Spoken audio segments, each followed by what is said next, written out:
Okay, so today we're going to dive into something pretty intense. Uh, the hijacking of the Jaffar Express Yeah, in Pakistan. big story. It happened March 11th, 2025. Wow. The train was traveling through this really mountainous region of Balochistan when all of a sudden it gets stopped by, Oh, the wow. Balochistan Liberation Army, the Yeah. BLA. Yeah. Hundreds of passengers were taken hostage, and their fate is just completely up in the air as the BLA used this like super extreme tactic Right. to fight for their goals. Yeah, the BLA's fight for autonomy is really complicated and goes back decades. Right.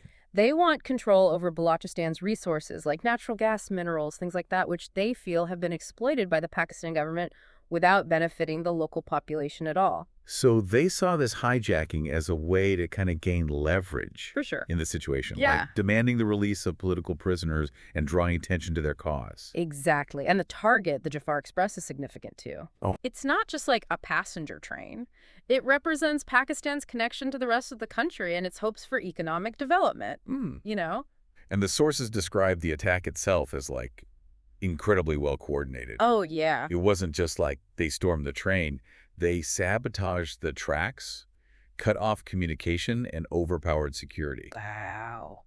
They essentially trapped those passengers. Yeah, they had nowhere to go. No escape route. This created a huge challenge for the Pakistani military. Yeah, I can imagine. That mountainous terrain was difficult to navigate, and then on top of that, the BLA using passengers as human shields, Oh my God. making a rescue operation just incredibly risky. It must have been terrifying for those passengers. Mm. I mean, one eyewitness described the moment they realized what was happening. Right. They heard the explosion, Yeah.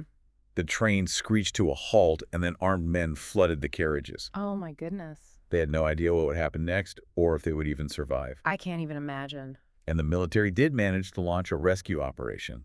But tragically, 31 lives were lost. Yeah, This includes soldiers, railway staff, and some of the hostages, too. of course. 354 hostages were rescued, and 33 insurgents were killed during the operation. Wow. So Pakistan immediately pointed fingers at India and Afghanistan, Yeah. accusing them of supporting the BLA. But both countries denied any involvement. Hmm. Is there any evidence to actually back up Pakistan's claims? Well, it's important to note that these accusations are part of a long-standing tension in the region. Right. While there's no concrete proof presented publicly, this event does complicate things even further. Yeah. It plays into existing anxieties about regional instability and could be used to justify a more forceful approach against the BLA, potentially escalating the conflict. Right, and it's a tangled web, and this hijacking adds another layer, Yeah. especially when you consider the China-Pakistan Economic Corridor, or CPEC, Right. this massive infrastructure project that runs right through the Balochistan. Yeah, the BLA has vehemently opposed CPEC, Right. seeing it as another example of exploitation.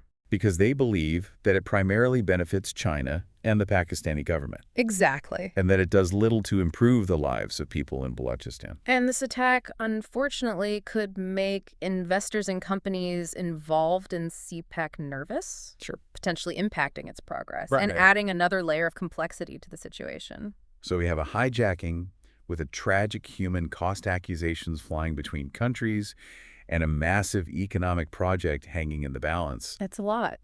Where does that leave Pakistan and the BLA going forward? That is the million-dollar question. Right.